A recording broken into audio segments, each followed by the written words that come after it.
आइए प्यारे, आप सभी का आपके चैनल पर हार्दिक स्वागत एवं अभिनंदन है। आज हम इस वीडियो में प्रसिद्ध साहित्यकार आचार्य डॉक्टर हजारी प्रसाद द्विवेदी जी का साहित्यिक परिचय इस वीडियो में देखने वाले हैं। भाषा शैली देखने वाले हैं, जीवन परिचय और इनकी प्रमुख कृतियों के बारे में जानेंगे। यह वीडियो सभी यूपी बोर्ड के विद्यार्थी, चाहे वो साहित्यिक हिंदी के हों चाहे वो सामान्य हिंदी के हों, इनके लिए बहुत ही उपयोगी है। कक्षा 12 की परीक्षा में बार बार डॉक्टर हजारी प्रसाद द्विवेदी जी का जीवन परिचय, साहित्यिक परिचय, भाषा शैली, कृतियाँ, इनमें से कुछ न कुछ अवश्य पूछा जाता है। इसलिए आप लोग नोट्स तैयार कीजिए और आप लोग तैयारी कीजिए। इस वीडियो के माध्यम से इस चैनल से जुड़ जाइए। अब देखिए, यूपी बोर्ड का नया नियम एमएसपी आ गया है। उसमें सभी छात्र छात्राओं, चाहे साहित्यिक हिंदी के छात्र हों चाहे सामान्य हिंदी के छात्र हों, इनको संक्षिप्त जीवन परिचय तो अवश्य लिखना पड़ेगा। यदि आप संक्षिप्त जीवन परिचय नहीं लिखते हैं किसी भी लेखक या कवि का, तो आपका नंबर कट जाएगा। इसीलिए एक अच्छा और आदर्श जीवन परिचय या साहित्यिक परिचय लिखने के पहले उस कवि या लेखक का संक्षिप्त जीवन परिचय इस प्रकार जरूर लिखिए, जिसमें जन्म हो, जन्म स्थान हो, पिता हो, माता हो और मृत्यु हो। एक आध प्रमुख रचनाएं यदि याद हो, 2-4 तो लिख दीजिए। इस प्रकार आपको एक उदाहरण दे दिया गया है, आपके पुस्तक का एक कोना काट कर लगा दिया गया है संक्षिप्त परिचय का। इसके बाद सामान्य हिंदी के छात्रों को कोई बदलाव नहीं करना है। ये साहित्यिक परिचय की ही हेडिंग डालेंगे, क्योंकि इनको साहित्यिक परिचय ही बताना होता है परीक्षा में। अगर आप साहित्यिक हिंदी के छात्र हैं तो आप साहित्यिक परिचय के स्थान पर जीवन परिचय लिख लीजिए, बस इतना आपको करना है। और सामान्य हिंदी के छात्र कोई परिवर्तन नहीं करेंगे। जिस प्रकार वीडियो में आपके समक्ष लिखा हुआ है, आप उसी प्रकार संक्षिप्त जीवन परिचय लिखने के बाद हेडिंग डाल लीजिए साहित्यिक परिचय और लिखना प्रारंभ कीजिए कि आचार्य हजारी प्रसाद द्विवेदी जी का जन्म 1907 ईस्वी में बलिया जिले के आरत दुबे का छपरा नामक गांव में एक प्रतिष्ठित ब्राह्मण परिवार में हुआ था। इनके पिता अनमोल द्विवेदी ज्ञानी ज्योतिषी थे। आचार्य द्विवेदी का साहित्यिक क्षेत्र बहुत विस्तृत है। कविता और नाटक के क्षेत्र में इन्होंने प्रवेश नहीं किया। इनको डी.लिट और पद्म भूषण जैसे सम्मान से भी सम्मानित किया गया। इन्होंने भारत सरकार की हिंदी संबंधी विविध योजनाओं का दायित्व ग्रहण किया। ये हिंदी संस्थान उत्तर प्रदेश लखनऊ के उपाध्यक्ष भी रहे।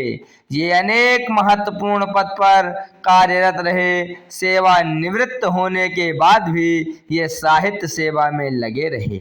1979 ईस्वी में दिल्ली में इनका निधन हो गया।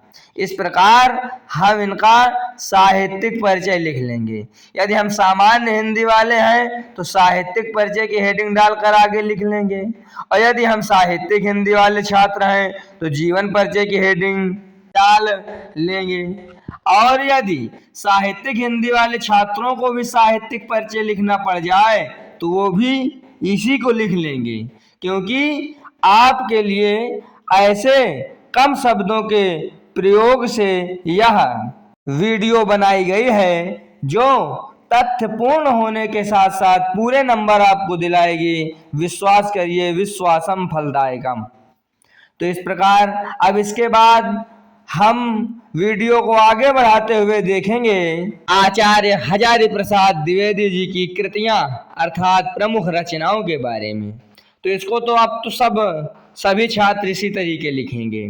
तो कृतियां हेडिंग डाल लेंगे अपने अपने नोट्स में और प्रमुख कृतियां याद कर लेंगे और लिखेंगे कि हिंदी साहित्य का आदिकाल, हिंदी साहित्य की भूमिका, अशोक के फूल, कुटज, विचार प्रवाह, कल्पलता, आलोक पर्व, साहित्य सहचर, साहित्य का मर्म, बाण भट्ट की आत्मकथा, चारुचंद्र लेख, अनामदास का पोथा और पुनर्नवा आदि। इस प्रकार हम कृतियां याद रखेंगे, क्योंकि कृतियां भी पूछी जाती है कि साहित्यिक परिचय देते हुए कृतियों का उल्लेख कर दीजिए, संक्षिप्त जीवन परिचय देते हुए कृतियों का उल्लेख कीजिए, या साहित्यिक हिंदी वालों से पूछा जाएगा जीवन परिचय देते हुए कृतियों का उल्लेख कीजिए, भाषा शैली का उल्लेख कीजिए। तो भाषा शैली भी हमको याद होनी चाहिए। तो इस प्रकार से हम आपको हर तरीके से समझाने का प्रयास कर रहे हैं कि आप समझ जाइए और इसी प्रकार लिख कर आइएगा, कम शब्दों में यहाँ से समझिए। भाषा शैली की हेडिंग डालिए, आगे लिखिए आचार्य द्विवेदी की भाषा शुद्ध, परिमार्जित और सरस खड़ी बोली है। इनकी भाषा में संस्कृत के तत्सम शब्दों के साथ साथ उर्दू, फारसी एवं अंग्रेजी के प्रचलित शब्दों का प्रयोग हुआ है। इन्होंने कहावतों और मुहावरों का भी प्रयोग किया है। इनकी शैली में विचारात्मक, व्यंग्यात्मक, भावात्मक, वर्णनात्मक आदि रूप दिखाई देते हैं। इस प्रकार हजारी प्रसाद द्विवेदी जी से संबंधित आपके समक्ष उपलब्ध यह वीडियो समाप्त होती है। आप लोगों को वीडियो अच्छी लगे तो लाइक करिएगा। कोई प्रश्न आपके मन में हो तो उसके समाधान हेतु भी हमें आप कमेंट कर सकते हैं, हम आपको अवश्य उसका समाधान उपलब्ध कराएंगे। इस चैनल पर आप सभी के लिए आपकी ही पुस्तक से काट छाट कर तथ्यपूर्ण जो आवश्यक शब्द होते हैं उन्हीं को प्रयोग में ला करके आपके समक्ष उपयोगी वीडियो बनाई जाती है, जो आपको श्रेष्ठ नंबर प्रदान करने में सहायक होंगे। इसीलिए आप इस चैनल से जुड़ जाइए और यह प्रार्थना पत्र इस चैनल का है, इसको पढ़िए और आप लोग ध्यान दीजिएगा। धन्यवाद आप सभी का।